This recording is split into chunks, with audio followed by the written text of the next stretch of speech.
नमस्कार दोस्तों, एक बार फिर से नई वीडियो में आप सभी का स्वागत है। तो दोस्तों, पिछली वीडियो में हमने 12th क्लास 2022 की बोर्ड परीक्षाओं के लिए हिंदी अनिवार्य का मॉडल पेपर देखा था, ठीक है ना। तो इस वीडियो में आपके लिए राजनीति विज्ञान यानी कि पॉलिटिकल साइंस का मॉडल पेपर 2022 का बिल्कुल नया मॉडल पेपर लेकर आया हूं दोस्तों।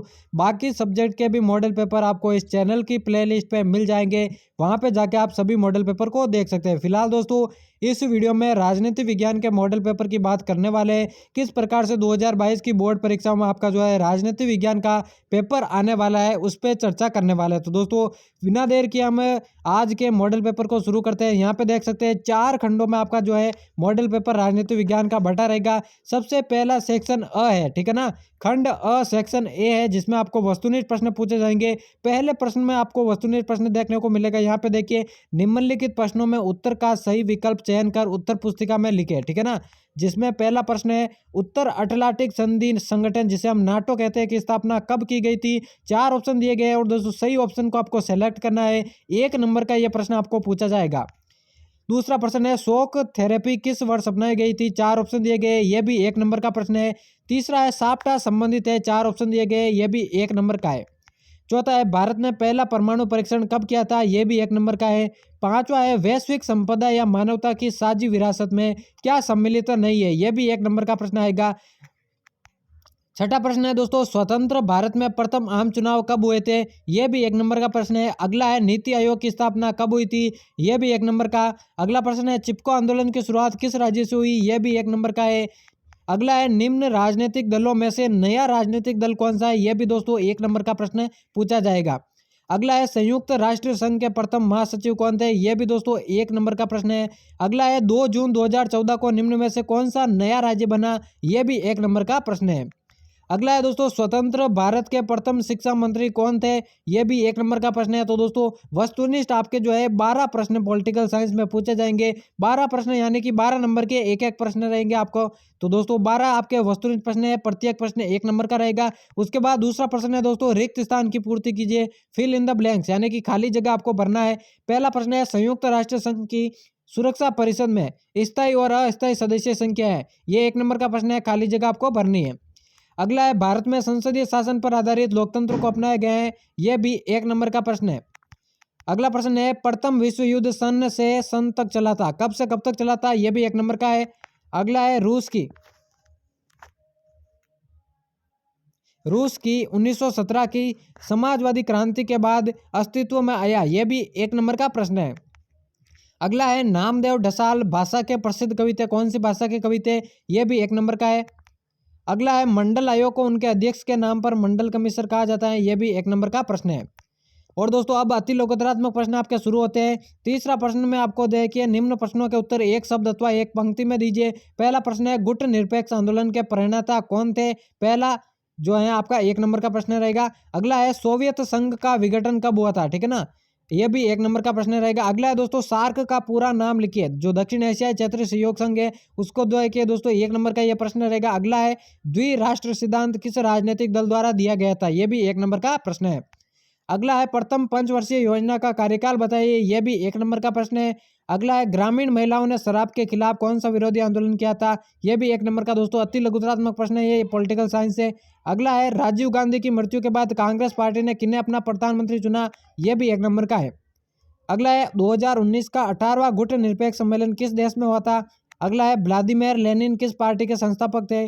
अगला है दोस्तों, कवि द्वारा सूरजमुखी आशीषों वाला फकीर शब्द किनके लिए प्रयुक्त किया गया है।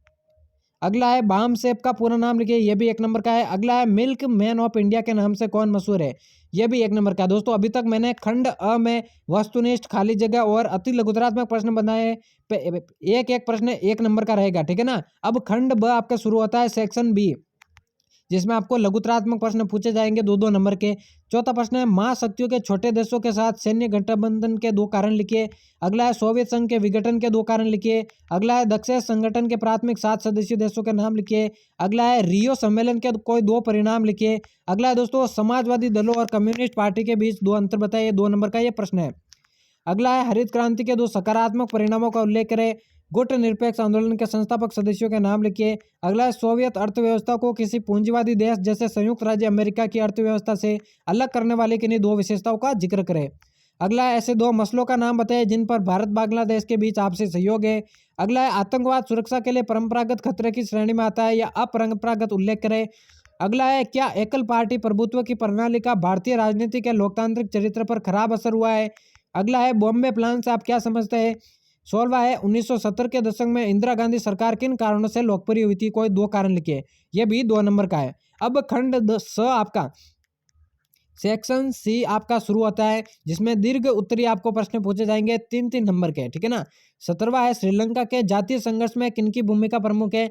और दोस्तों इसमें आपको ऑप्शन भी दे रखे होंगे। ऑप्शन है इसका दक्षिण एशियाई में द्विपक्षीय संबंधों को बाहरी शक्तियों कैसे प्रभावित करती है। 3 नंबर का ये प्रश्न रहेगा। अगला है साझी परंतु अलग अलग जिम्मेदारियों से क्या अभिप्राय है, हम इस विचार को कैसे लागू कर सकते हैं। इसका ऑप्शन देखें तो वैश्विक पर्यावरण की सुरक्षा से जुड़े मुद्दे 1990 के दशक से विभिन्न देशों के प्राथमिक सरोकार क्यों बन गए हैं। ऑप्शन में से एक आपको सही करना है।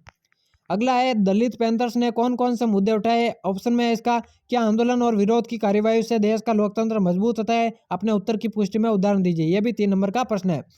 20वां प्रश्न है दोस्तों और आज की सीरीज का ये लास्ट प्रश्न तो नहीं है। 20वां है 3 नंबर का खंड स का कांग्रेस के प्रभुत्व का दौर समाप्त हो गया है, इसके बावजूद देश की राजनीति पर कांग्रेस का असर लगातार कायम है, क्या आप इस बात से सहमत है। अपने उत्तर के पक्ष में तर्क दीजिए। इसका ऑप्शन है देखें मंडल आयोग का सविस्तार वर्णन करो। यह भी 3 नंबर का प्रश्न रहेगा।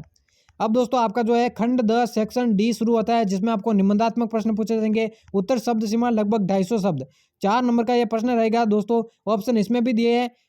21वां देखिए संयुक्त राष्ट्र संघ की मुख्य शाखाओं और एजेंसियों का सुमेल उनके काम से करें। यहाँ पे सुमेलित करना है आपको। इसका ऑप्शन देखे तो ये ऑप्शन दे रखा है निम्न कार्यों को संयुक्त राष्ट्र संघ की एजेंसियों से सुमेलित करें। इसमें भी आपको सुमेलित करना है दोस्तों। ये भी 4 नंबर का प्रश्न रहेगा। दोनों में से आपको एक सही करना है, कोई सा भी करें। 22वां प्रश्न है दोस्तों राज्य पुनर्गठन आयोग कब बना था, इसके प्रमुख कार्य और सिफारिशों का उल्लेख कीजिए। 4 नंबर का प्रश्न है। इसका ऑप्शन देके राष्ट्र निर्माण की प्रमुख चुनौतियों का उल्लेख कीजिए। आजादी के समय देश के पूर्वी और पश्चिमी इलाकों में राष्ट्र निर्माण की चुनौती के लिहाज से मुख्य अंतर क्या थे। अगला प्रश्न है 23वां 1960 के दशक की कांग्रेस पार्टी के संदर्भ में सिंडिकेट का क्या अर्थ है। कांग्रेस पार्टी किन मसलों को लेकर 1969 में टूट की शिकार हुई। इसका ऑप्शन देखें तो 1971 का चुनाव और कांग्रेस के पुनर्स्थापन तथा उसके परिणामों पर टिप्पणी लिखिए। यह भी 4 नंबर का प्रश्न रहेगा। तो दोस्तों पॉलिटिकल साइंस का कुछ इस प्रकार से आपका मॉडल पेपर रहेगा, 4 खंडों में बंटा हुआ, ठीक है ना। 4 खंडों में आपका जो मॉडल पेपर बंटा हुआ है इसमें से आपको दोस्तों कितने प्रश्न आपने सही किए कमेंट में बताइएगा। बाकी सब्जेक्ट की भी मैंने जो है मॉडल पेपर अपलोड कर दिए हैं, वहाँ पे जाके आप देख सकते हैं। अभी तक चैनल को सब्सक्राइब नहीं किया तो जल्दी से सब्सक्राइब करके बेल आइकन को प्रेस कर देना, क्योंकि इसी तरह की महत्वपूर्ण वीडियोस आपको आगे भी देखने को मिलती है।